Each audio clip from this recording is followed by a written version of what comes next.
and Happy New Year, everybody. Welcome to this first episode of 2023 of the Cine-Files, and we're doing it live. F it, we're doing it live here. Doing it live on the Cine-Files and having a lot of fun.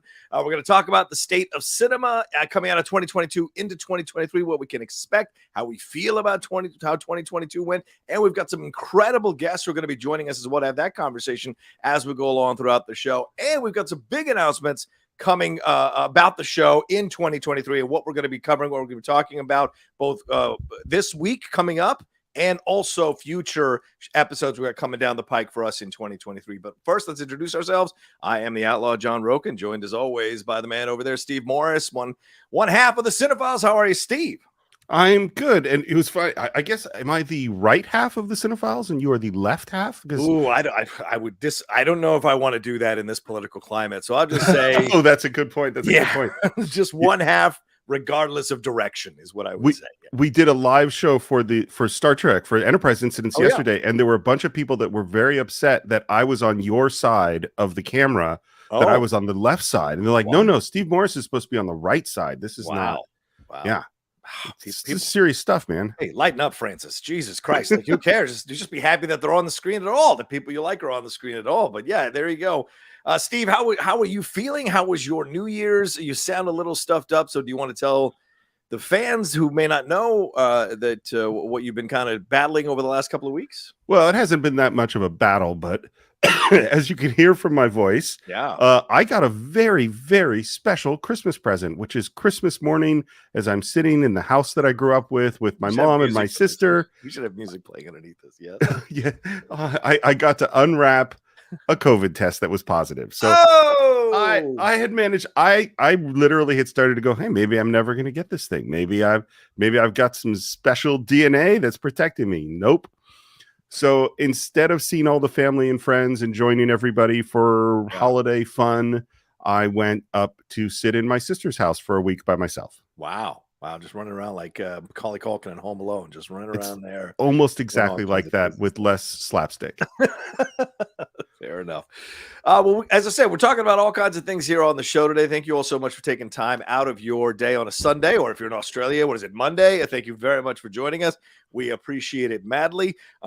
You can send in your Streamlabs as we go along. The address is right there on the screen in the middle of Steve and I, right above our heads. I'm also going to pin it in the chat in just a second so you guys can take a look at that. So if you want to have any questions or thoughts or comments that you want us to specifically highlight and answer for you, we are willing to do that here throughout the show.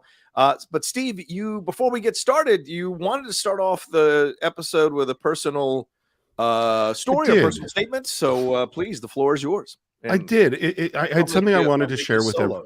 There we go. Oh, wow. Okay. Yeah. I had something I wanted to share with everyone. It feels a little bit odd. I'm generally a pretty private person, but there's been stuff going on in my life. And after a year, we share so much of ourselves and we talk so much about our lives as we talk about films that it just started to feel dishonest that I was kind of keeping this to myself. So here's the thing that I want to share, which is that, like a lot of people over the last few years of the pandemic, Karen and I saw it as an opportunity to kind of take stock of things.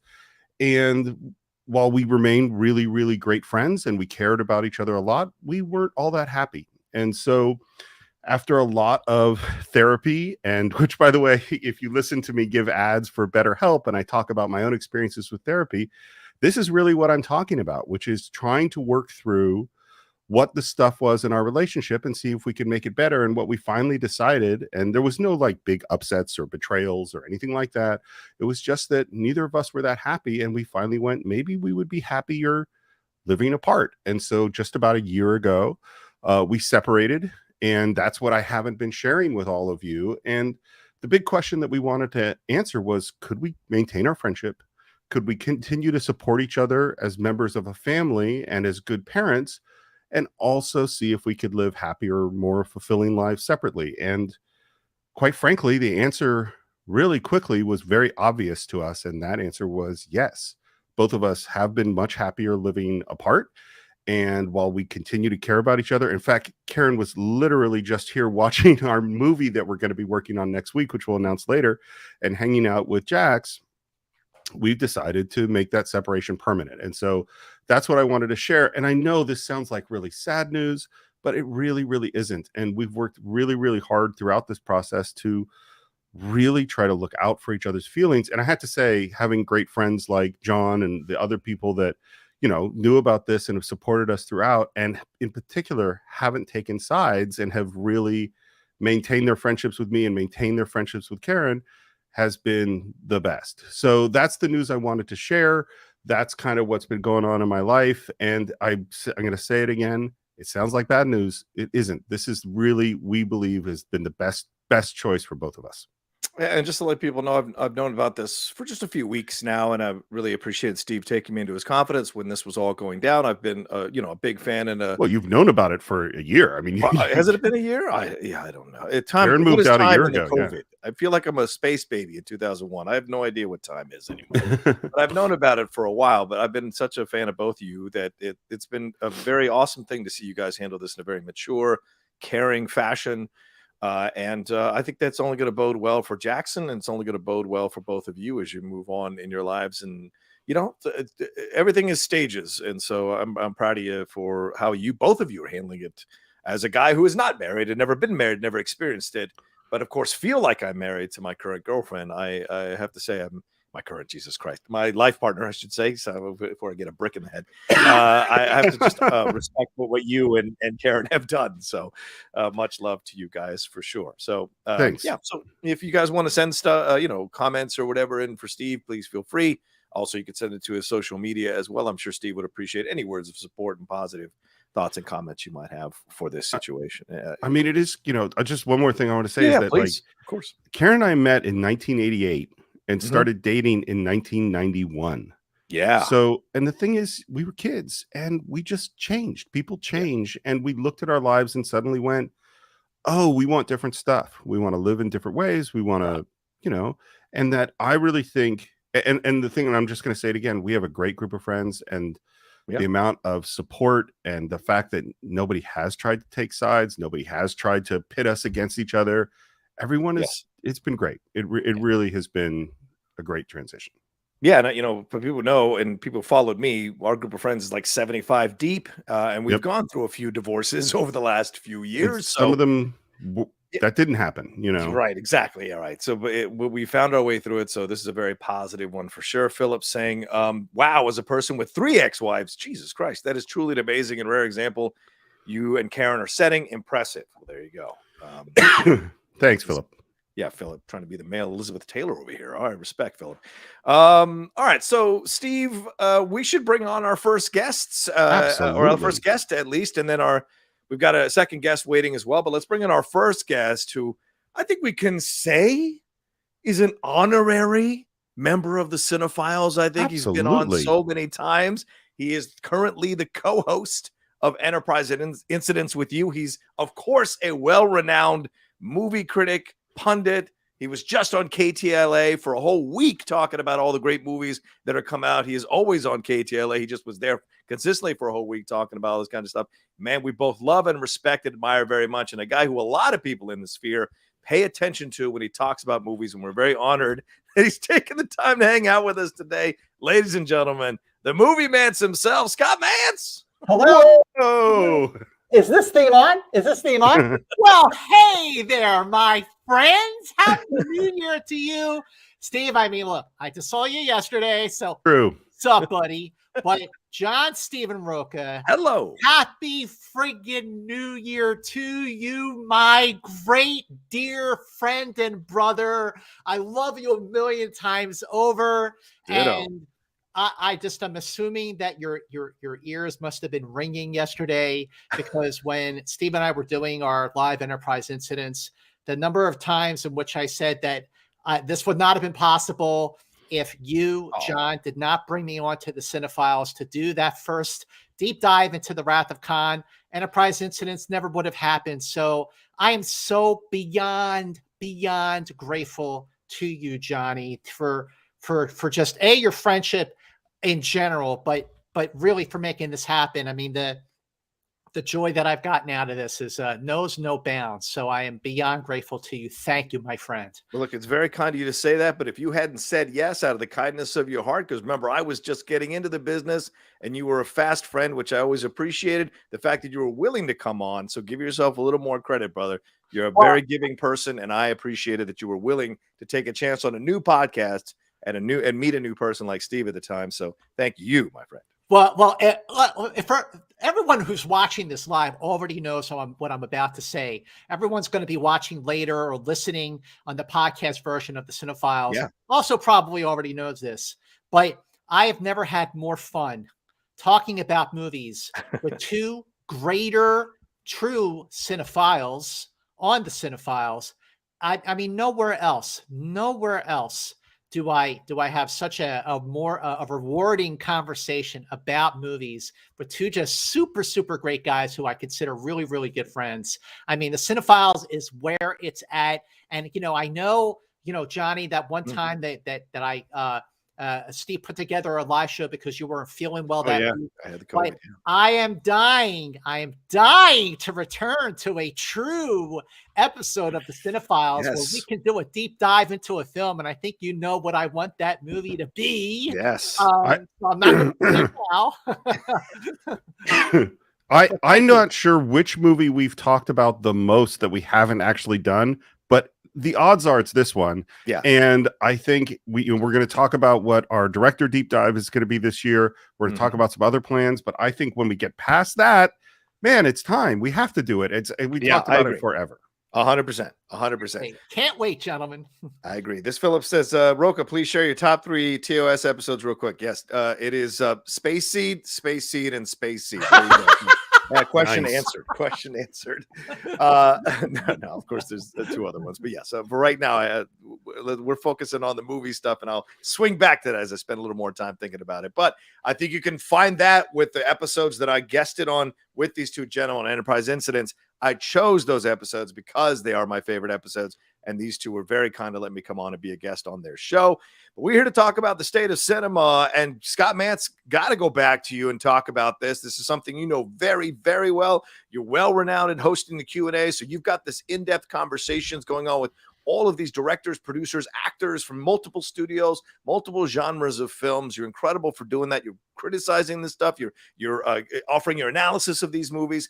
How do you feel as we're on the precipice of 2023 here, or actually we're a week into 2023, how do you feel about the state of cinema coming out of 2022, going into 2023, factoring all the streaming stuff that seems to be going busto, and the DC stuff that's insane, but Marvel churning along, Star Wars churning along, and these smaller, more independent films starting to get into people's minds for awards here as we enter award season as well? Well, that is a very loaded question. So I get to be here for the next hour talking about all that. But first, I wanted to say that 2022 was not quite a return to form, but it was a step in the right direction. And not just because he had movies like Top Gun Maverick, which I know you guys loved, but also Elvis. Elvis was also a very, very big hit. And, of course, the superhero movies, like Wakanda Forever did well. Batman did really well. And, of course, Avatar is really knocking them dead right now. But you also had an independent film like Everything Everywhere All at Once made more than $100 million worldwide. And that's a hell of a thing. And now, I mean, the movie The Menu with Anya Taylor-Joy and Ray Fiennes did really well, making about $30 million domestic, which for that kind of a film is really good. So we're not there yet. And I think the problem with 2022, and you guys know this as well, is that after the summer, after the Brad Pitt movie Bullet Train, there just weren't any films really to talk about for about 2 months. And the reason for that was there wasn't any product because of the slowdown because of COVID.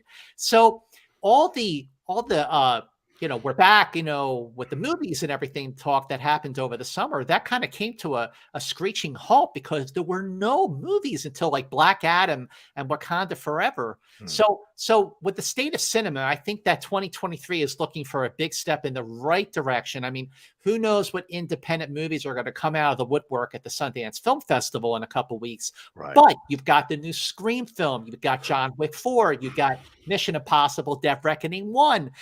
You've got Indiana Jones 5. I mean, there are so many Guardians of the Galaxy Part 3. I mean, there's so many, like when you look at 2023, like all the previews that I was looking at 2023, like that, I feel like this year will be the return to form that we've been waiting 3 years to have. And, you know, with regards to Marvel, I think that phase 4 wasn't nearly as good as phase 1, phase 2, or phase 3. I mean, it was like hit or miss, and phase 4 kind of came to a close with a movie that I thought was very good, Black Panther, Wakanda Forever, but it was no Avengers Endgame. And the DCEU, I think, is in such a state of disarray right now. You know, James Gunn is, you know, taking that over, I guess, officially when he's done with Guardians 3. But I think that what they needed to do, and what I think that James Gunn, pardon my French, has the balls to do, and he's doing it, he's basically hitting the reset button on the DCEU so they can bring some fun into it. Because I have not been a fan of the Snyderverse. The only sort of DCEU movie that I really liked was Wonder Woman, the first one. And I did like Shazam, and I did like the Batman. I thought that was a very, very good film. But, you know, you need some unity for the DCEU. And I think James Gunn, after working in the Marvel Cinematic Universe, is the one to do it. As for Star Wars, I mean, are we ever going to see another Star Wars feature film again? Who knows? But I will say that Andor was fantastic. Yeah, agreed, as a series. And I will throw this in. I think 2022, I think you're absolutely right, Scott. You're spot on with a lot of your analysis here. In 2023, certainly feels like we're going back to one film after another. They're all just stacked on top of each other. Yeah. So all of us who run YouTube channels are like salivating, chomping at the bit that we're actually going to have content to do. But on the other side, I also think that we got some really great international films that broke through in a way that they hadn't in the last couple of years, with All Quiet on the Western Front, with Decision to Leave, with RRR. Even I would throw in Banshees of Inisherin, even it's an Irish film, still not from this country. So there was a number of films that broke through that were really well regarded overall. So I think that was one of the big positives coming out of 2022 as well. Steve, what do you think about the state of cinema here as we come out of 2022, walking into 2023? We've got Gerard Butler's Plane next week. Everybody's lining up for that one. So what's your feeling on this overall? The state of cinema? I think what we've experienced in the last few years is like a shit show on top of a shit show on top of a shit show, dealing, connected to another shit show. I mean, it's when you think about all the great transitional moments in cinema history, it's like, okay, we're going to transition to sound. Well, that's one thing you're dealing with at once. Right. Television has come along and the movies are going, how do we compete when people have a screen at home that they can look at it? And so we got, widescreen movies, we got stereo movies, we got the experimented with some things. But most of the time as these or the VHS transition, that's the next one. How are we going to deal with that? Most of these times, these transitions were happening kind of one thing at a time. Or two things at a time. Yeah. And what happened in the last 3 years, we're already dealing with this transition to streaming and the rise of the powers of Amazon and Netflix and later Apple. And there's already like, how are we going to deal with that? But then we get hit with the rise of the Marvel movies and the Star Wars movies. And so then the studios, in addition to coming up with this new streaming strategy, they're all scrambling to come up with what's going to be our big universe strategy? How are we going to do that? And then in the midst of all that, we get COVID and a massive pandemic. And so I think we're still scrambling, and it's not like, and DC is like the best example of that is a Gordian knot, and there is no right way. There's no way to untangle it. It literally, I think it's got to be, they just, Alexander wise, they have to cut it through. And when you cut through the Gordian knot, there's going to be things that you lose. Yeah. And that's what's going to happen. I think what I do think is hopeful is part of it, even though there's been so much chaos with whether we're doing day and date releases or how long the window is going to be or straight to a streaming service, and nobody's figured any of that out. And with the changes in the stock market, that's changed what the strategy is going to be. And nobody's figured any of that out either. But the advantage is, I think we've gotten more interesting non-major IP movies in the last year than we have in a while.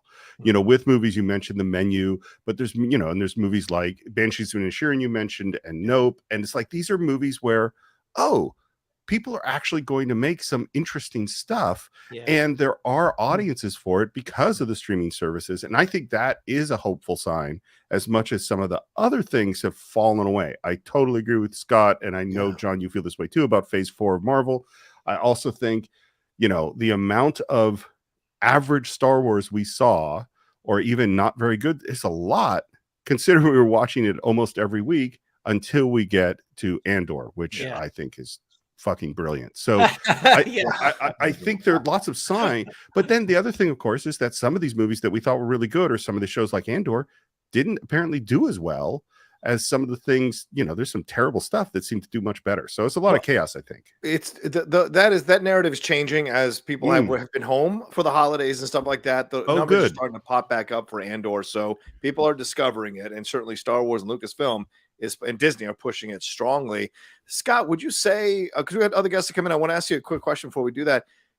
Would you say that in a weird, indirect way, COVID might have saved independent films and the feeling of them, because they were dropping those on streaming service, which initially was rejected and people were angry about, but people were home. People were able to watch this content. People were able to maybe see these films that they didn't want to see the big explosions. They wanted to watch something smaller. All these streaming services putting out these films, do you think in some weird way that helped these independent films, these smaller films, say medium-sized films, to get a little more appreciation and stay afloat? And then now people are starting to go back and see these in the theaters, or do you think it was actually a negative thing overall? John Stephen Rocha, that is such a great question. Thank you. And the easy answer, the short answer to that question is Coda. Oh, great. Coda. Oh, yeah. Not only did people watch that film, but not only did it win Best Picture, making it the first movie from a streaming service to win Best Picture at the Academy Awards, but after spending tens of millions of dollars, Netflix really tried to win Best Picture, and Apple just like, oh, we're going to buy this little movie from Sundance, and boom, it wins Best Picture. So overall, I would say that you're absolutely right, John. The streaming services gave a voice to independent film. People were able to watch these movies, and they did, because where else were they going to watch them? The problem, fellas, is this. How do you put the genie back in the bottle? Great point. And to Steve's point, you know, what COVID did was it sped up a process that was already in motion, where people were getting very, very picky with what they were going to go to the movies to see and what they were going to watch at home or wait to watch at home. Now, when COVID happened and theaters were shut down, closed completely for a year, they had no choice. So they watched these movies at home, and you had all these studios like Paramount, especially, you know, with like Coming to America and the Tomorrow War, sold their films to streaming services because, like, well, you can't put them in theaters because theaters are closed anyway. And they were getting like really good quality theater, except in the case of Coming to America, they were getting some decent movies to watch at home. So again, it's like, all right, well, now the theaters are open again. And you know, even though COVID is still a very, very big issue, you know, as Steve Morris's presence here today will but, you made me cough.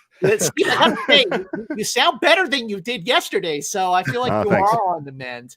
But, you know, the thing is that, you know, that there have been some exceptions, like Everything Everywhere All at Once did really, really well. And I'm so glad it did. But there is another film that I thought for sure would do really, really well in theaters, and it didn't. And I'm pretty sure you guys saw this movie, and I know, John, I'm pretty sure you loved it, is The Unbearable Weight of Massive Talent. Nicolas Cage. That should have been a hit. That should have been a bigger hit than Everything Everywhere, but it wasn't. So, but then at the same time, where Paramount was selling some of their movies to other streaming services, there was one that they held on to, Yeah. Boy, did they hold on to that movie. And John, I know you saw the CinemaCon, and it is a film that really brought a lot of people back to the movies who hadn't been in more than 2 years. And of course, that's Top Gun Maverick. Yeah. And then the following month, Elvis also did like super well worldwide. Almost $300 million worldwide, if not more, if I'm wrong. So I think people are they're being very picky about what they're going to see. When it comes to the independent films, like who knows? We just don't know. But at the top of this conversation, John, you asked, did the streaming services give a voice and an outlet and a platform to independent movies? And clearly, the answer to that question is yes. Yeah. Because that's we all saw that they were kind of doing not well at the box office, and it seems like streaming services reawoke people's desire to see these kinds of films, and maybe woke up studios' desires to greenlight them in a little bit with higher quantity, possibly. Sure. We shall see. We shall see. Let's bring on one of our second guests here. He's been waiting for a little bit to come on. He is. What do I say? He's an illustrator. He's an animator. He's a very intelligent man, a soft-spoken man. A man who brings, he's going to class up the joint with his looks. And that is Stephen B. Jones. Stephen, hello. Former guest on the Cine-Files as well. How are you? John Stephen Rocha, thank you very much for that wonderful intro.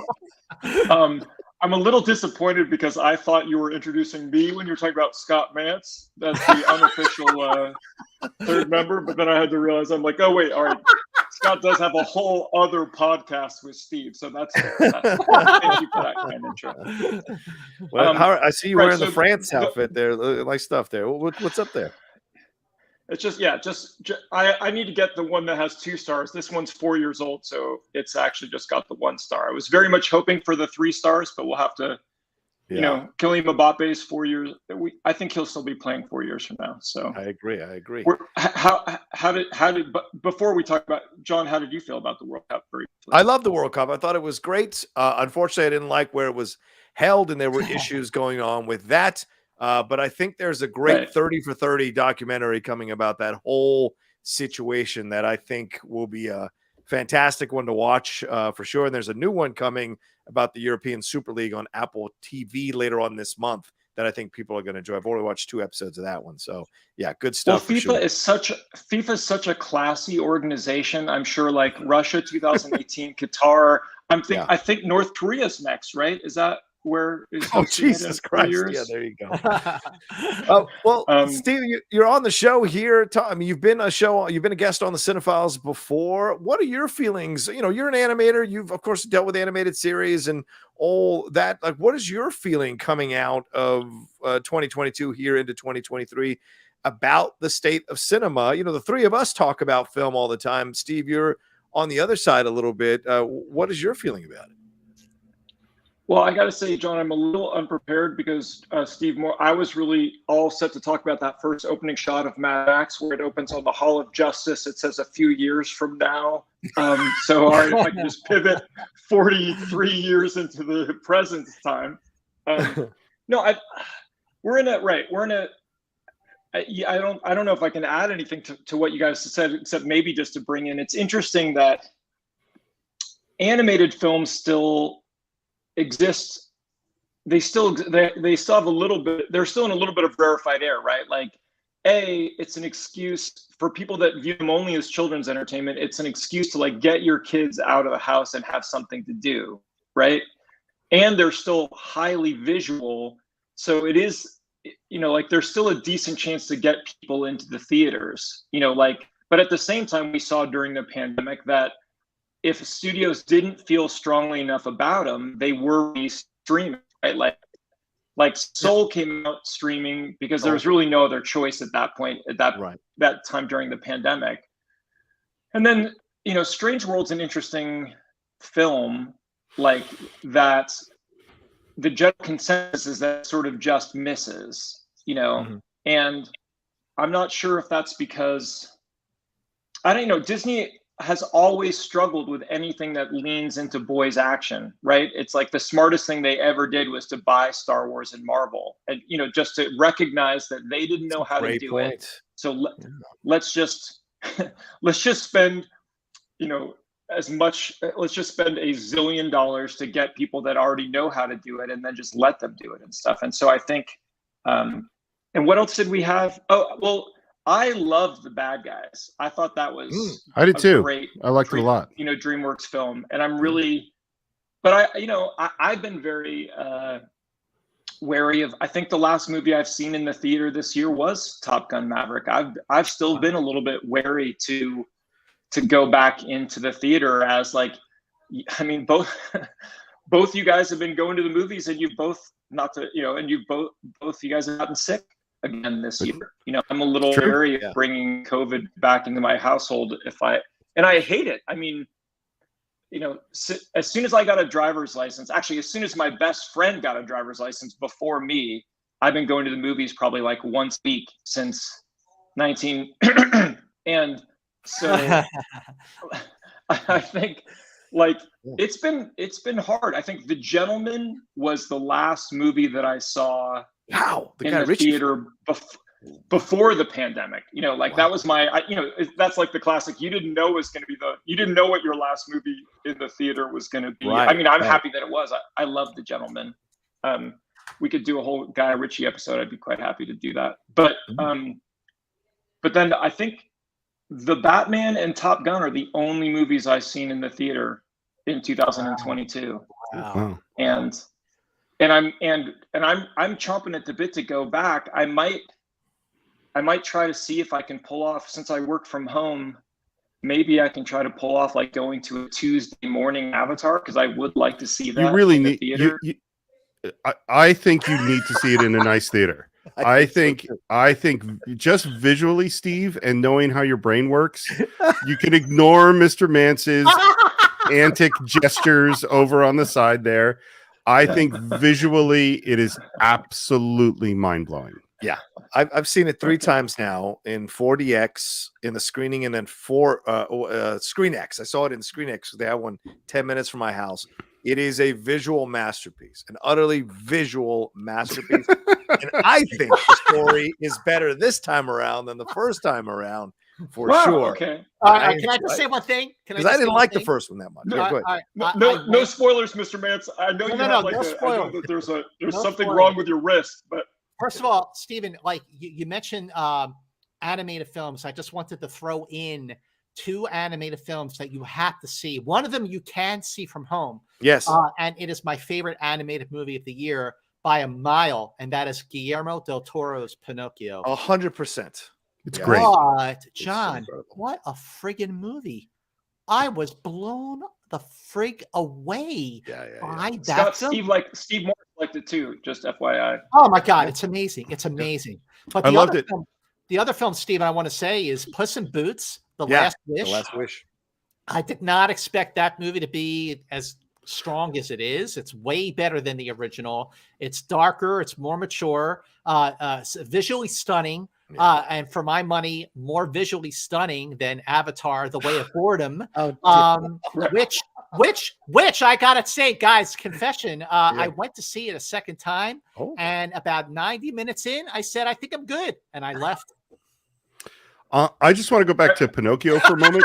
I do want to talk about Avatar too, because I haven't had a chance to talk publicly like you guys have.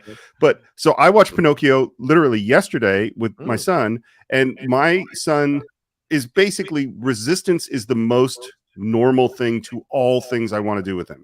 Yeah. So he refused. And I said, you have no choice. You have to sit down and watch this movie with me. And if in 25 minutes you absolutely hate it, I will let you go. Sat down. He started singing along with the songs. Yeah. He was 100% in. And I think in addition to being just stunningly beautiful, that movie's got some depth and some ideas. And when it goes into where it goes into, I was like, oh, yeah, this is really interesting. Yeah, I think it's a great movie. Agreed. Cool. I can't wait to watch that. And I'm excited about Puss. I like the first Puss in Boots, but I mean, DreamWorks is on a pretty great roll animation-wise right now, I got to say. They've been releasing a good, consistent, and they're taking more chances and risks now, I would say. And I think we continue to owe the debt to the Spider-Verse a lot for that in terms of opening up, because Puss in Boots looks like they went like, oh, and Bad Guys did it too. Bad Guys was doing fun stuff with like doing like kind of 2D smoke effects within the 3D movie, you know, like really pushing the bounds of reality. And it looks like Puss in Boots, even though I haven't seen it, just looking at the trailer, they're doing a very painterly effect on it, almost like it's a classic painting. And Sure. If we didn't have Spider-Verse, I don't think people would have felt that, you know. That's excellent point. Excellent point, Steve. We're getting a little bit of an echo, so I don't know who's that on, but just make sure you check your connections. Scott, do you need to go? It's 3:40. Should we let you go? I got to stick around. I'll stick around for a little while. This is a great conversation. I'm really all right. Well, let's introduce our fifth member here of our crew. One of our guests, who's recent guest of the Cine-Files. This is a friend. I've been friends with this man over 2 decades, which is kind of crazy to think about. We had a YouTube show ourselves talking a bunch of pro wrestling way back when I was dipping my toes in the water of doing this for a living. And he was a guest for Do the Right Thing, and he was a fantastic guest for us, and really brought a lot of interesting perspectives for us to take a look at, Steve. And he is a writer, a director, a producer, an actor. He was in LA for a very long time running his own thing. Now he's down in Florida running his own thing. And I'm very happy to welcome him. Andre Gordon. What's up, Andre? What's up, guys? Can everyone hear me all right? Yes, sir. You're good. I heard somebody walked out of Avatar. Andre Scott Vance, Andre. Yeah. What's up, Scott? Good to see you. How you doing there? Hey, listen, I just don't. I mean, look, visually, I think it's great. The visual effects are fantastic. But the first time that I was watching Avatar, I went to a 10 a.m. screening thinking I'll be jacked up on Starbucks. The movie's 3 hours and 10 minutes long. I'll be wide awake. So like I'm watching a film. I'm starting to get a little, tired. I look at my phone. It's only 2 hours into the film, and I'm going, "Oi!" So then I go back. I see the film a second time, thinking I'm just going to give it a chance. And I'm like, 90 minutes into the film, I'm like, "Okay, I'm good." I was out of there. Tapped out. Wow. So, Andre, what are your thoughts here? As you know, we've been talking about this for a few minutes now. What are your thoughts as from your perspective? You know, you're in Miami. You're not in the bubble of LA anymore. You're doing your thing. You've got a family. You've got kids. They're ages where they're being interested in a lot of things. What is your take on all of this as a writer, director, and actor, but also as a dad? Looking at the state of cinema here as we go into 2023 and what we got in 2022. All those perspectives are very interesting. I didn't realize that I do look at it from those different lenses. On one hand, different from what you were saying, Mr. Jones. I go to movies every week, and sometimes alone, and sometimes with my kids, and jealous. It's been great. I mean, but I understand the hesitancy to be back in the theater. I remember the first time I was in the theater and somebody coughed. I was like, "Get me out of here! Get me out of here!" But I think that 2022 was interesting. Top Gun showed that I think that there is a yearning for the escapism that film brought originally. There was an art form that film had where they would teach these great messages wrapped into great stories and escapism. There was a section of this year where movies got very political, and I think that also divided audiences from wanting to go in to see movies. And I've been, in addition to all the things you mentioned, John, I'm actually getting my terminal degree in screenwriting. So I've been watching all of the films from 1920s till now. Wow. And I can see from the films from the 20s even up to the 90s, story is really lacking now compared to then. And I think there's something to be said about relying so much on, we've got to get a universe, but the universe has to be grounded in a foundational story and characters that mean something. And what I've seen in some of the movies is a rush to teach and lecture as opposed to pull us into a world and take us somewhere else. That maybe we discover the writer's message through the script, not necessarily like, here's our PSA wrapped in CGI. I think watching movies at home have been, it's been from a business standpoint. My lit agent said to me, we have so many opportunities now. Like if you can't get something sold now, you suck, basically, is what you're saying. Like there's so many places to do it. So that has been positive. But I think that we're seeing the movies that are really popping and making money and doing well are strong in story. There's some nostalgia, but also taking us somewhere that maybe we don't usually go. The escapism from film that is coming back. Yeah. Steve, Morris, what are your thoughts on what Andre has been saying here, what Stephen, what Jones had to say, and what Mance has chimed in with as well? Well, first of all, I think that getting a karaoke night with Andre and Steve Jones and John Rocha, Scott, I don't know if you sing, for me just to watch would be absolutely fantastic. And Scott, you got your guitar in the back, so I know you could play some guitar for this. So I think it would be pretty good. That's my first thought. The second thought is, and I'm as guilty of this as anyone, because I totally like my recliner at home. I like my creature comforts. I like my TV, and I like being by myself. As you guys know, I'm an introvert who, is very happy in my own company. But the reality is that the communal experience of going to see a movie is fundamentally different. And that's why I did re-sign up for the AMC A-list again, since about 2 weeks ago, because I want to discipline myself to go to the movie theater, because you're with other people, and particularly obviously for big spectacle movies, that makes a big difference. But also for comedies, it makes a huge difference if we ever put comedies back in the theater, because things are funny when you're with a group.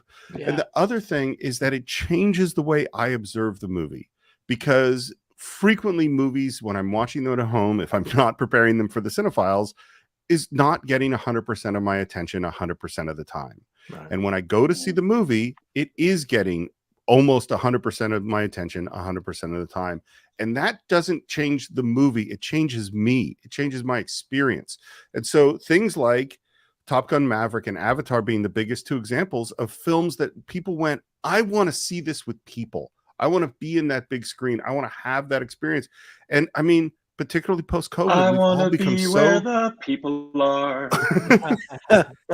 We've all become so isolated. I mean, here we are. It's great for our podcasts and stuff like that we can record them remotely. But I mean, I've talked to Steve Jones many, many times about my hermit tendencies and that it's something I really have to fight. And I think a lot of people are in that situation. I want to say, Steve, what you just said about watching a movie at home and it doesn't have your 100% of your attention, but when you watch it in a theater, it does have your 100% or close to it. I think that kind of sums it up. I think it's all right there in that comment. Because I agree. If I'm watching, when I was watching RRR, John, you brought that movie up before, and I think that's fantastic. And I did watch it twice. But when I watched it the second time, I'm like, oh, I've already seen it. I was on my phone, like checking my emails, and all that stuff while I was watching it at home. Would I do that in the theater? Absolutely not. In fact, if anything, if I see somebody else on their phone in a theater, I'll say, hey, I'll ask nicely, can you please put that away? Yeah. Because when I go to a movie, I'm like 100%. Yeah, that's an excellent point. Absolutely. Actually, it's the societal expectation that you don't do that, especially with people like us who love and respect movies as much as we do. It's an insult to look on your phone when you're in a theater, but for some reason, when you're at your house, it just kind of changes in the way you approach it because you're doing it your way. Jones, what are your thoughts on all of this as we discuss it? I mean, I want to respond to something that Steve said. Scott already agreed perfectly with what Steve said. And but John, I think that's funny too.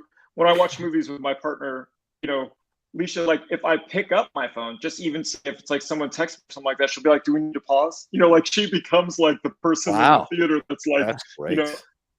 But it's good because it's like, oh wait, right. Look, why don't we give this our full attention? And like, even if there is something important, we'll just pause it. But I love not being able to pause it. I love being able to be fully present. But he brings up such a good point about the comedies that I forgot. Like, and I remember it was with Steve, I had this experience. Like, I think I saw Old School in the theater, but like Andre, by myself, So I remember liking Old School and going, funny. And then like 4 months later when it came out at home or, I saw it with Steve and 2 other friends, I think, at the Chicago Comic-Con. In Chicago. Hotel Yep, room. I remember. And Yeah. we were laughing so hard because, like, you know, suddenly you're watching it communally, and you know, laughs are contagious, and that's why you want to see comedies with a group. Also, Andre, I fucking love Matilda. Thank you for bringing that up. Yeah, You said So good. Old School with Will Ferrell.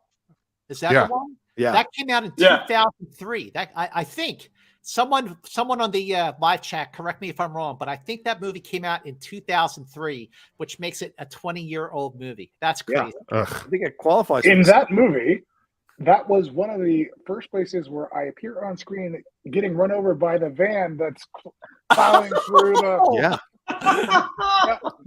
Andre, I He's remember also- laughing extra hard at that moment. I mean, Andre's also leading people running up the Rockway. I remember that scene that That's you do as an right. extra as well. Yeah. I remember that always when I watch the movie.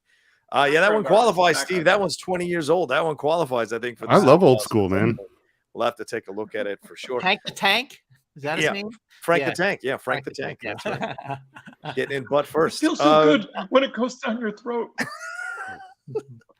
Andre, you bring up an excellent point here, and this is something that we'll see how much time you guys can hang around, but to talk about this, but this idea of story, and this idea of using that as the foundational piece, and I wonder if what you're talking about, we can trace all the way back. Ironically, we can trace that back to Spielberg and Jaws, or Lucas and Star Wars. This idea of wanting to create the spectacle film. Now, those films had some really good story, one being based on a book and another one, using the tenets of sci-fi and what have you, and the space opera aspect of it all. But the idea was to get people into seats.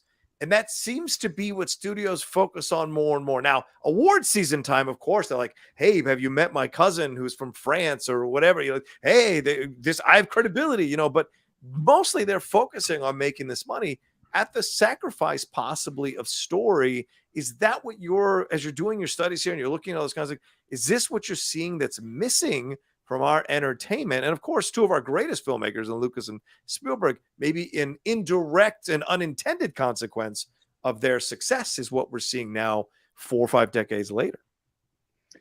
yeah, it's so interesting you say that. A couple of my professors, one of them, she was a writer on Passion of the Christ, and she's great. But part of our unit is not focusing on creating films in the vein of many that are created now that are focused on money. And I get it, there's a business to it, but they're particularly teaching us to not focus on the box office bang. But if you tell great stories, then those things will come, which I do. I do agree. I always believe that story is the thing. But I think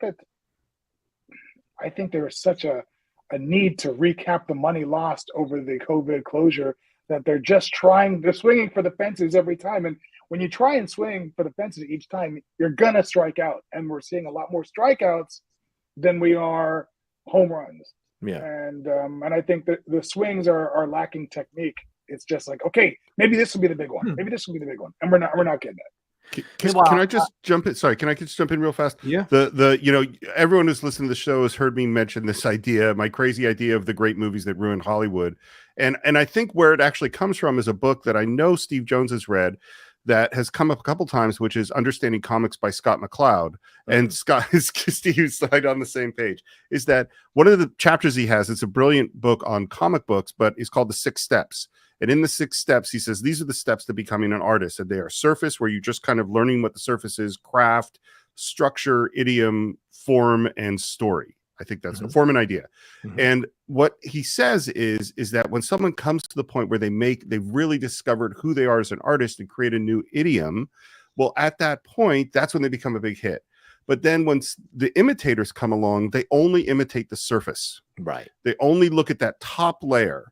And they go, oh, a big shark monster. Everyone went to see that. Let's make more big monsters. And they don't understand the USS Indianapolis speech. They don't understand the establishment of the characters. They don't understand the story. And even, George Lucas himself I don't think who's a genius fundamentally doesn't understand why we love Star Wars on certain levels, you know? And so and if you think about what we've seen in the Star Wars universe, of which some has been really good and some not so good, it's so much like, well, we got to have the big battle, we got to have the lightsabers, we got to have all these surface things, and not understanding the deep stuff that made us love that thing in the first place. And I think that's why what you mentioned earlier, and Scott Mance, you mentioned this as well, Andor. Like, this is why Andor works as well as it does, because the story is good. Nary a lightsaber is turned on in that whole thing, and yet it 100% works. And it doesn't mean that the other Star Wars is somehow lesser than.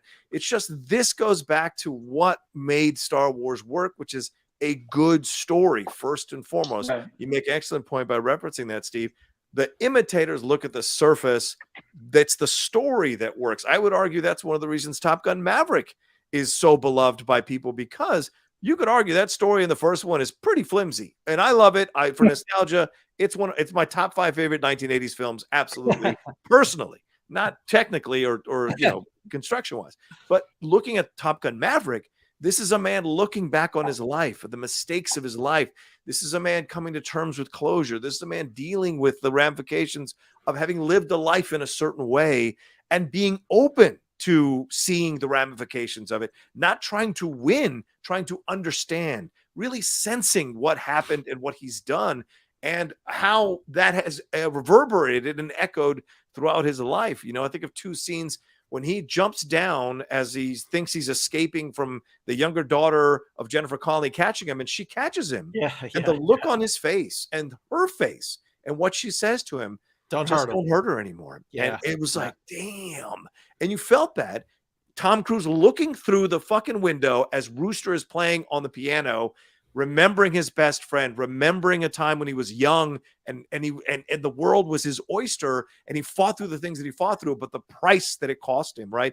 And here, what he has to do, what he's driven to do or called to do. And of course, the scene with Val Kilmer, which has so much resonance, right? That story, Scott, don't you think? Preach, Johnny. Absolutely 100,000% yes. And then just that no spoiler, because I'm sure you've all seen it. Movie made $1.5 billion worldwide, but just the last scenes of the movie. That's just John. It was just John. But back on the flight deck after the mission, when Rooster and Maverick hug and they're building the plane together, and I mean it's. And just Paramount was so damn smart to hold on to it and release it at just the right time. And Memorial Weekend, when COVID was at its lowest point, hopefully it'll won't get back up again. But it was like magic hour. It was the magic time. But listen, I do gotta run, and fellas, Happy New Year. So I just, if you want to know where I'm going, so I have to go and I have to rest up. So I was going to go see Avatar and take a nap for 3 hours.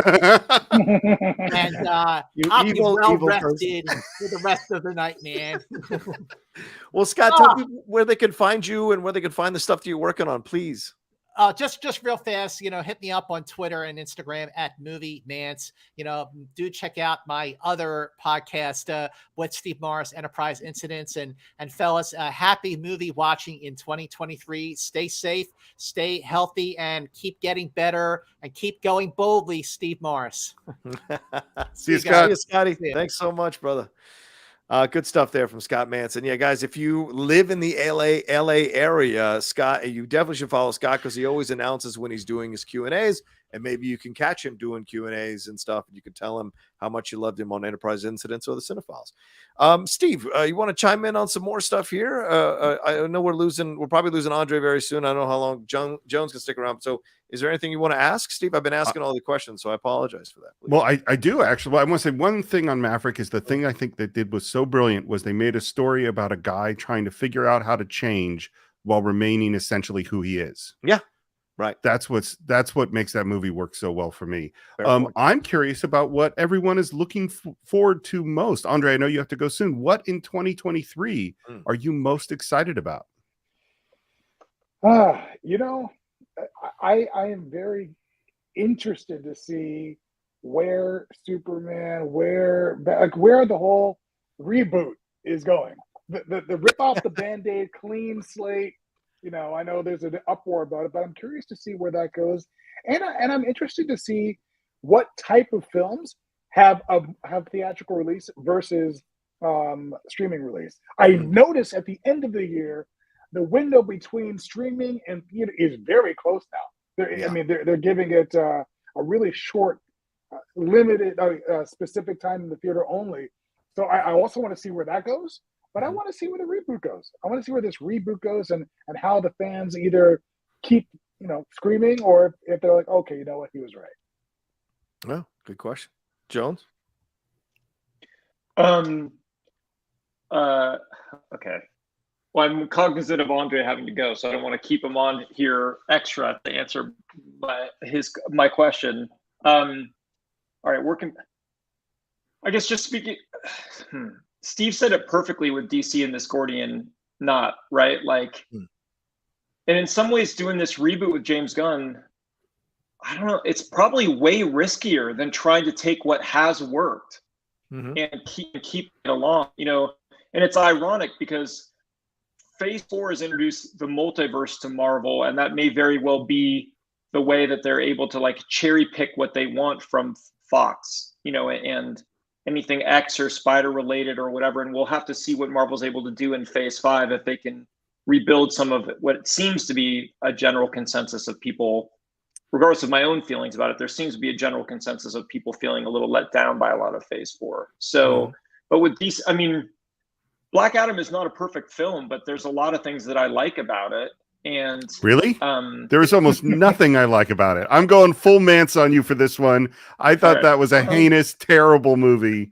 Sorry, Steve. I love you. Maybe I just liked Dwayne "The Rock" Johnson too much, and I like him a lot, and like the casting of him as well, and also I mean, I'm troubled by so much of Man of Steel and the Snyder film, but I do like Henry Cavill as Superman. I love him. I think he's great. So I think it's ironic that they didn't, because what we're looking at here now, it's still got to stop reading DC comics. The Crisis, and then DC did the 52. There was a certain point where DC kept rebooting itself so much in the comics, and it said, all right, now's the perfect jumping on point. And I remember literally going, or the perfect jumping off point. I've had enough of you resetting your universe. I was invested in this storyline, and now you're saying it doesn't exist. And so, especially since they are clearly going to keep the Matt Reeves Batman, and then will James Gunn be trying to hold on to his version of the Suicide Squad? Like, I think do-overs are very risky, and you can set it, and you have to, especially since people know that he's supposed to be building a universe from scratch. Like, it's like Tom Cruise's The Mummy, right? Where they're like, hey, we're creating the dark universe. But then if your first one sucks, you can't make a universe out of it. And so really, they need James Gunn and that team to just make one good movie. And I don't know what that is at this point, to start off from. But I'd like to just be back in the. I hope that I will see more movies in 2023 than I did in 2022, since I only saw 2.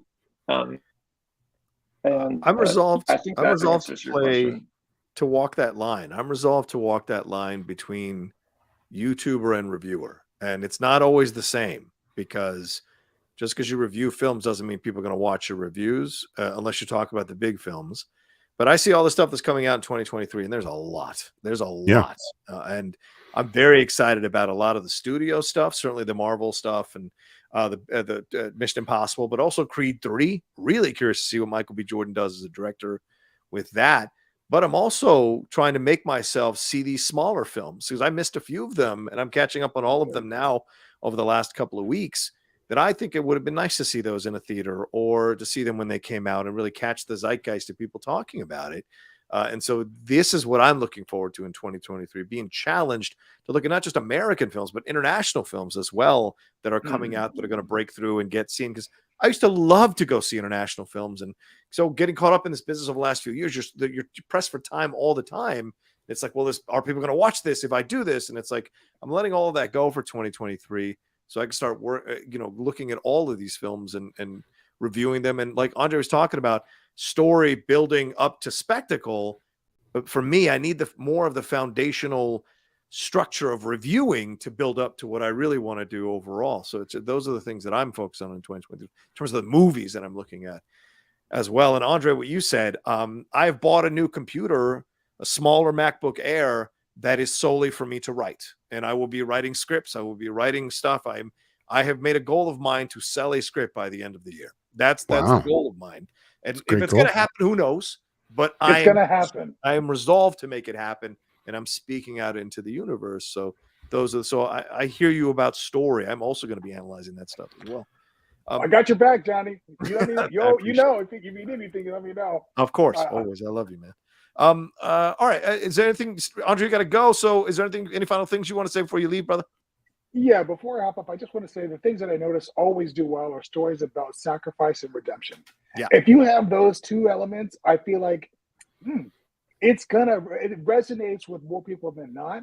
And no matter what the form is, sacrifice and redemption tend to really land big. Whether it's an alien, whether it's a human being, whether it's a pilot, whether it's an animated figure. So let's see where that takes us. But I love that we have so much content now that there's a whole niche industry and an economy that is centered around film that is not necessarily just making the films. So that is beautiful, and that is a great opportunity for us. And thank God we live in a time where we can actually, there's money to be made and lives to be support from this, which is great. That's a great point. Oh, please, thanks for taking the time, Andre. Please let people know where they can find you, brother, and all the stuff you're working on, my man. Sure. You can find me on Instagram at Andre Gordon Official, on Facebook fan page at Andre Gordon Official, and my YouTube is Four Horsemen Studios, and on Twitter, directed by Dre. There you go. And you've got a Star Wars project that's been going now for the last few weeks. Yeah, Star Wars we're up to episode, well, they could call them chapters. Chapter 3 is out, so that's streaming. You can find that on YouTube or on my Instagram. There's probably a link somewhere.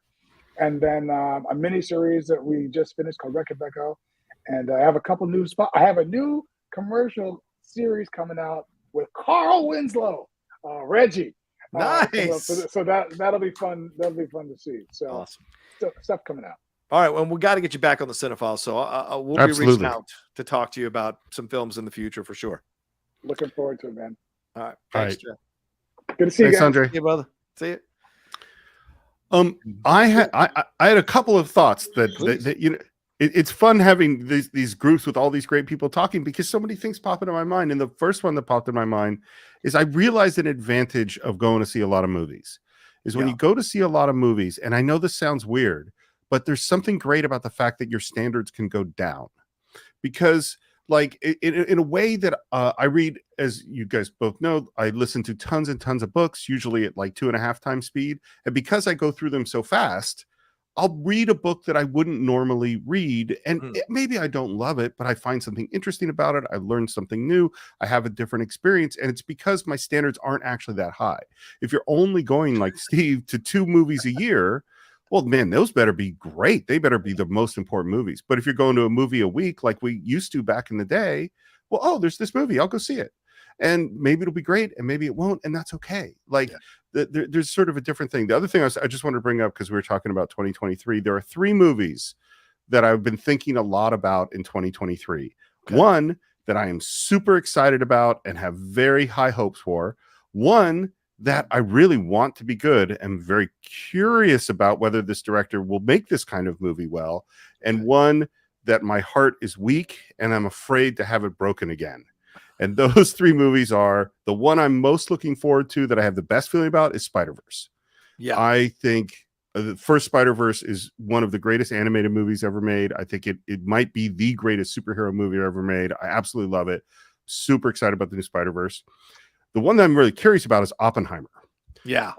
I've read the book about him. Okay. He's a fascinating person. I don't know if Christopher Nolan can make the kind of movie that I think this movie should be.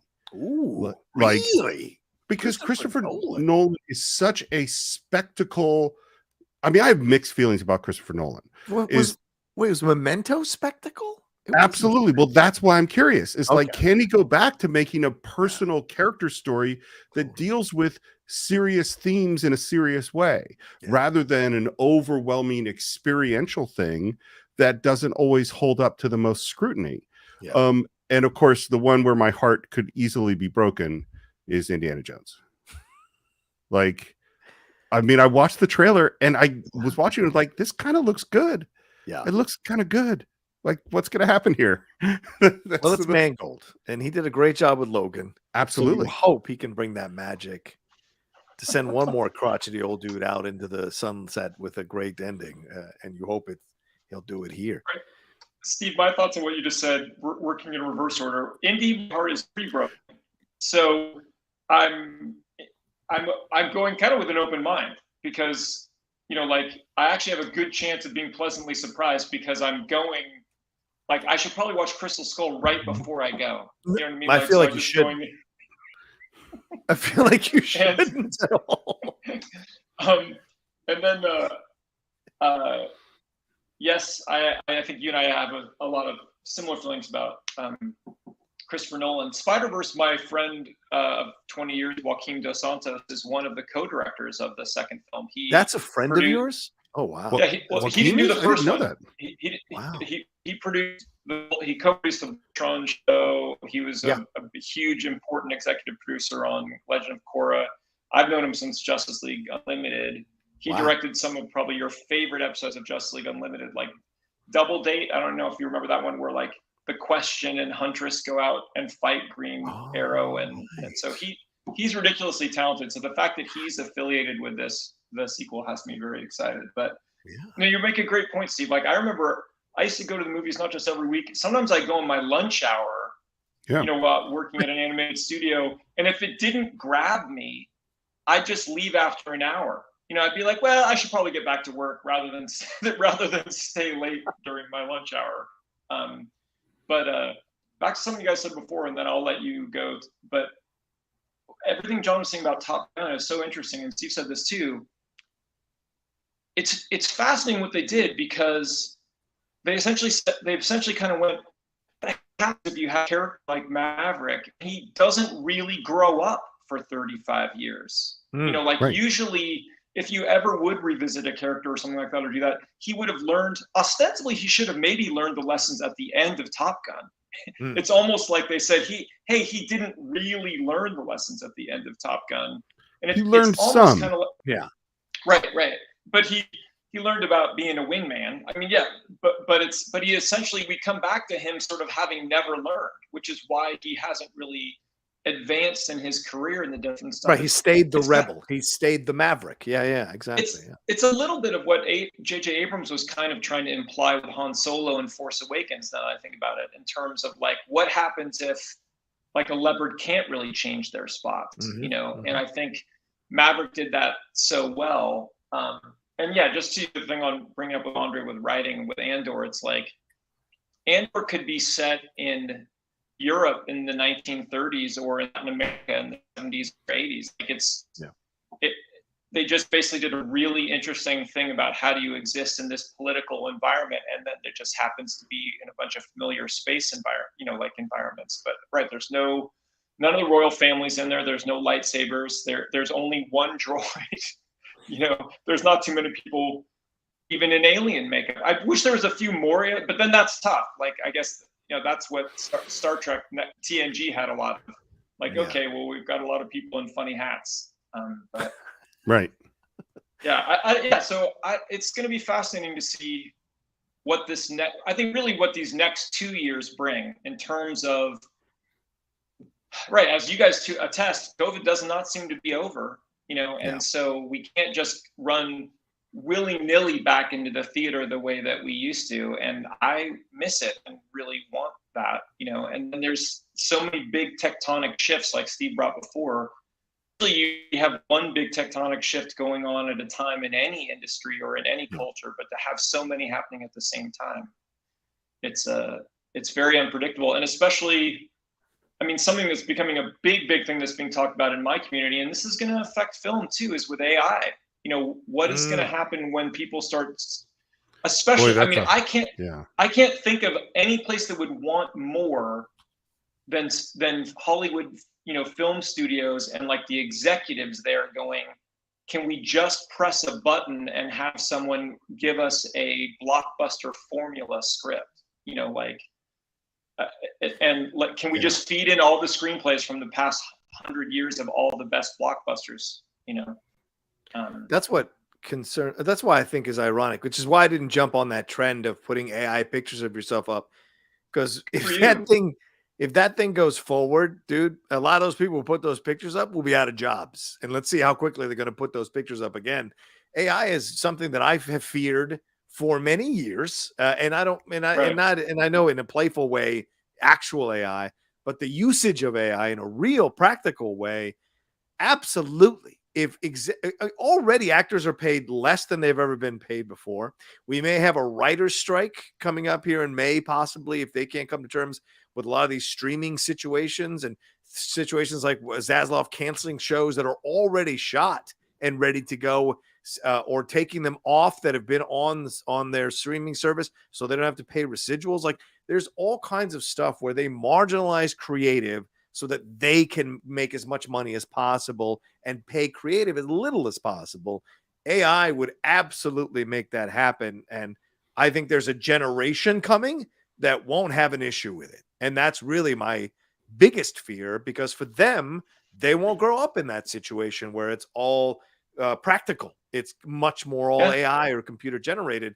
And for them, it just seems like it's not a big deal. And that's really going to be a seismic shift. As you said earlier, Steve, the tectonic shifts that go on in the industry, that is going to be a massive one if that ever comes forward. It's funny. Obviously, John, you and I have talked for years about AI, and frankly, I've never been scared of the Terminator. I wasn't worried about HAL 9000s. I'm not making this is not foolish, man. Here's what I'll say now. I'm not exaggerating. This is not making, like, trying to make something dramatic. Yeah. I think this is genuinely scary. I think we have just hit a turning point.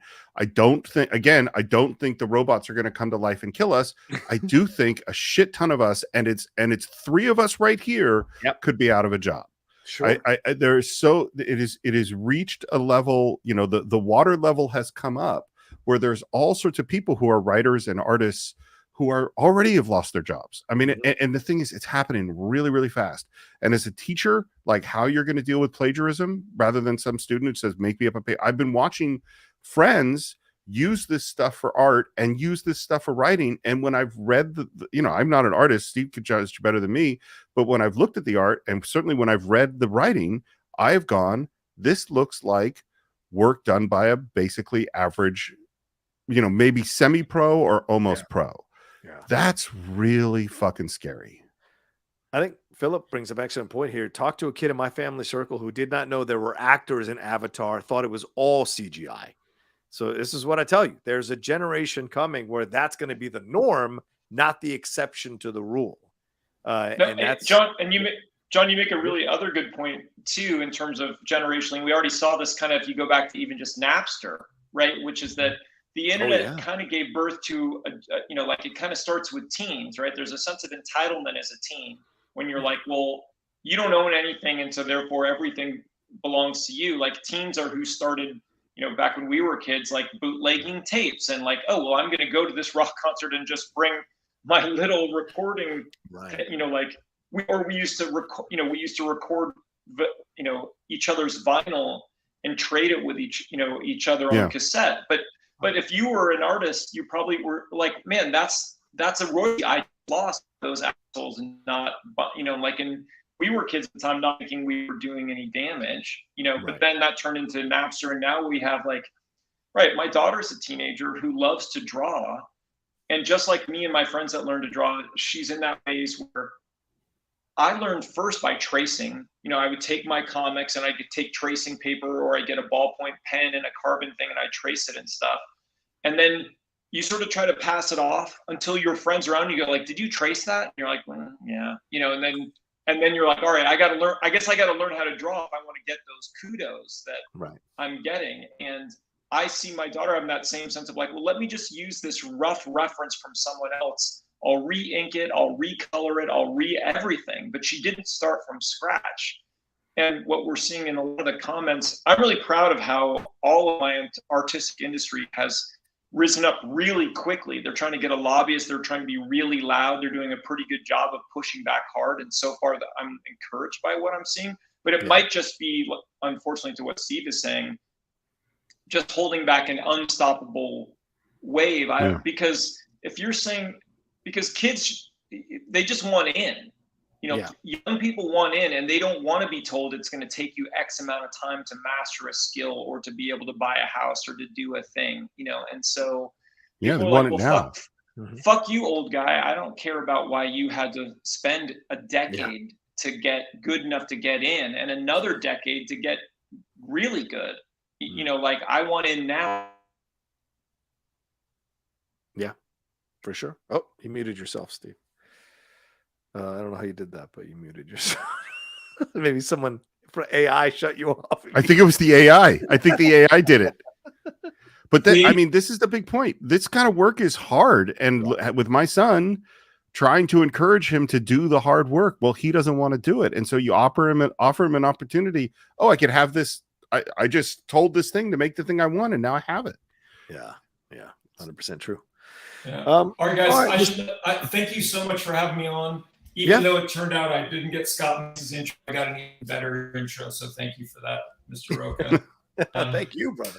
And I'll work on a better entrance for you next time. I'm kind of known for that, so you've given me something to aspire to get better at. So I appreciate it. It's fantastic. I'm just trying to horn in on Mance's intro, basically. All right. Well, I hope that I see you. I hope I get to be a guest on the Cine-Files before 2 years from now, when we have an appointment for Mad Max Fury Road. But, right. That's right. I've already penciled it's January 3rd, 2025. But done. Thank you guys. Awesome. I hope you have a great week and a great year. You too. Thanks, Steve. Good to see you. All right, there we go. Steve Morris, Steve Jones. Always fun to see him. Ray, I like that guy. So should we hit some of these Streamlabs and Super Chats, brother? Absolutely. Let's do it. All right. Wiley Todd donated. Thank you, Wiley. He said, the best podcast ever. Thank you, Wiley. Thank you very much. Thank you guys for introducing me to small films that have changed my life, like The Commitments. But also thank you, Rocha, for making me a better man. Oh, but I have got to ask whether you will ever do The Color of Money. This is his favorite film. I've known Wiley for a few years now. Steve, is this something we would tackle? Maybe. So it's funny when you're friends with someone for a long time, and even more so when you talk movies on a regular basis. I haven't seen it in a while. I know for sure I like it more than you. You are not a huge fan. I find it to be like The Hustler is a great film. It is a damn good. We haven't even done that. No. And it is, you know what? Here's what I'm going to suggest. Let's do The Hustler, and then let's do The Color of Money as a live show. Done. Oh, that's good. That works for me. As a live show? Yeah. Okay. I'm down. All right. I can make that happen, I think, in my mind. Sure. I like that idea. Because I find it fun and interesting, but not great. That's my feeling about Color of Money. It's not the best of Scorsese's films for sure, in my opinion as well.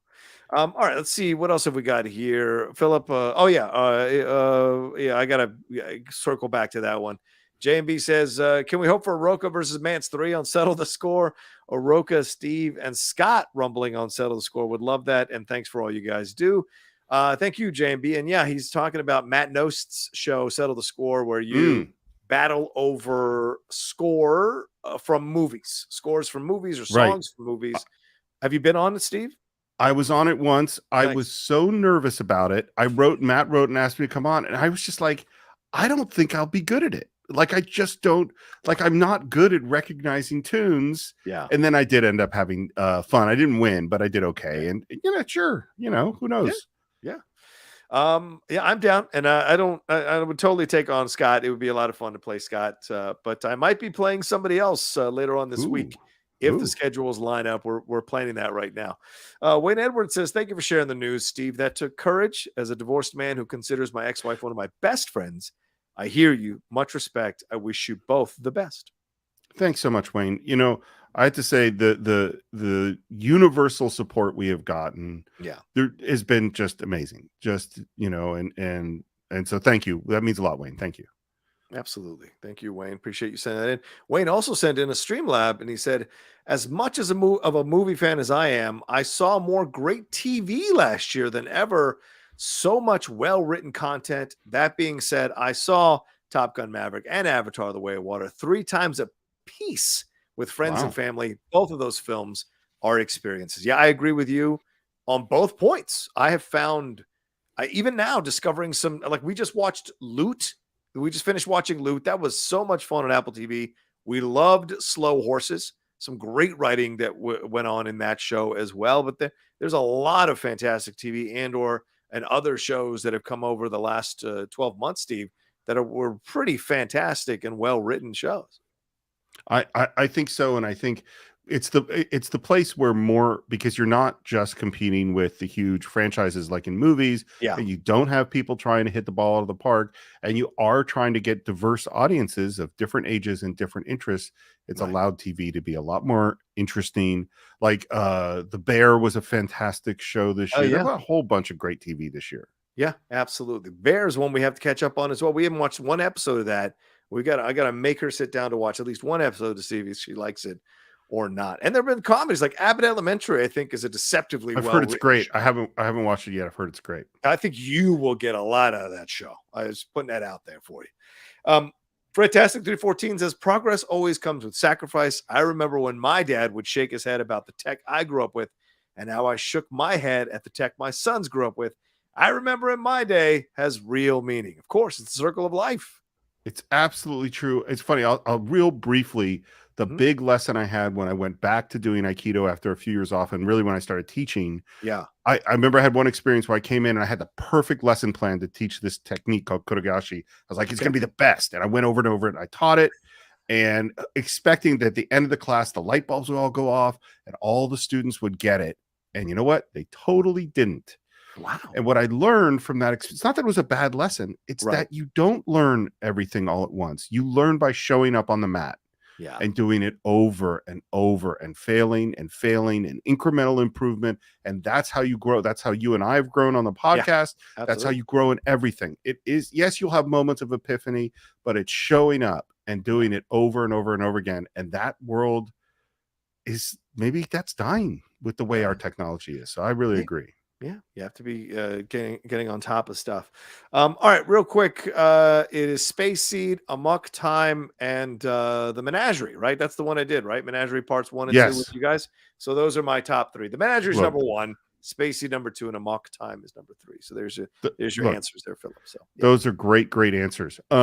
Should we make a couple of announcements? Yeah, let's do it as we wrap up the show here. Stay tuned for these announcements right now. Don't leave. Don't leave the show right now. Go ahead, Steve. What have we got going on? Well, the big thing we have going on is we're coming up to not this coming Sunday or Friday, but the following one. We are entering into our, not a month of a director, but our season of a director. And this is how this came about. We mentioned it a little bit on It's a Wonderful Life, which is that when we put out our listener survey for last year, and our new listener survey is coming out soon, is that we asked what movie from 2013 you want us to do first, and what movie from our early days would you like us to do again. And both of those movies were from the same director. They are, the movie we're going to redo is Reservoir Dogs. Yeah. And the movie from 2013 is Django Unchained. And so we decided, you know what? We got 2 movies from Quentin Tarantino. It's time to do a deep dive on one of the most influential, sometimes controversial, and fascinating filmmakers of our generation, and that is Mr. Quentin Tarantino. Yeah, this is an interesting thing we're taking on, Steve, because I mean, our feelings about Quentin Tarantino have changed as we've gone along in our lives and as we've gone and doing the show. So our thoughts on Tarantino are going to be very interesting things to explore as we walk into this season of Tarantino. Plus, we're going to have some great guests who are going to give us their thoughts as well. That we're going to be interviewing about Tarantino, and that's going to be coming up, as Steve said, very, very soon. Look for that artwork. That's the artwork that you want to be looking at and finding when you're looking for us starting the process we are going to be talking about, starting off with, as we do every season, with the conversation about the filmmaker as one episode, and then diving into his films in subsequent episodes in the season of Tarantino. So going to be very fun to explore him this time around, as we're maybe different in our approaches to him as we were 10 years ago or 20 years ago. So, and you've read his book. So I did. I recently read his book. Yeah. I definitely have some, look, he is an interesting guy and I have feelings about him. But one thing that I think we'll both agree on, he's a genius. Yes. There's no question about that. Undoubtedly. Yeah. And there are choices that this particular genius makes that I go, I don't know how I feel about that. but it's really well made. And so it is going to be an interesting conversation. Absolutely. What is that? Do we have any other announcements that we want to let you know about? Please. So part of why we're pushing 1 week with the Tarantino stuff is we got a lot of guests we're trying to arrange. There's a lot of editing for me to do. So we suddenly went, I don't know if we're going to get it done on time.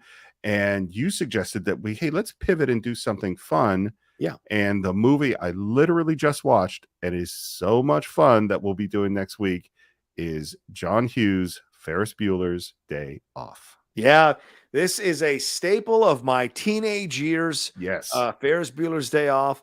This is when I thought Matthew Broderick was going to be the coolest guy for the rest of time. Who knew he was going to turn out to be a fun dweeb? And that was his lot in life. But this is the coolest film that you'll ever see Matthew Broderick in, with a fantastic cast here, with Alan Ruck, who is a member of the Star Trek alumni there, being part of the Generations, and also Jennifer Grey there just before she did Dirty Dancing. So this is like the initiation of Jennifer Grey. Charlie Sheen in a small role in the movie as well.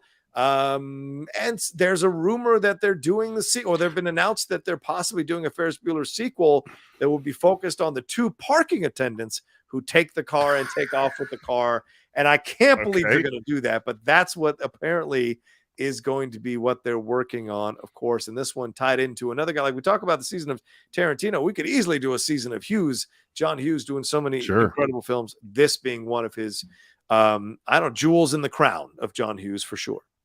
It is so much fun. Yeah. I have some interesting new feelings about it, having watched it this time, but top to bottom, it's so dense with jokes. And, I never thought of Matthew Broderick as one of the most charismatic actors, but in that movie, it is charisma is exploding off of him. He's amazing. It's a great snapshot of a time in that dude's life. Yeah, for sure. All right. Anything more we should touch on, or shall we wrap it up, my man? I feel that this is, we were writing back and forth about what we wanted this to be. And I was like, I just want some of my friends to show up and talk movies. And I feel like that's exactly what we got. Yeah. Some of our friends did show up. We had a great time. Justin Toner said, hi guys, and Happy New Year. I'm curious what the next watch along you're doing for Patreon is. Yeah. The last one in King Kong was fantastic. Lots of movies I'm looking forward to in 2023. Thanks for everything. Thank you, Justin. Steve, do we have we settled on I don't think we do. Ooh. I think no, I don't think we do. We kind of texted back and forth, but I don't even remember what we texted. So yes, let's come up with one soon, because those have been a lot of fun. Absolutely. Those have been a nice new thing to add.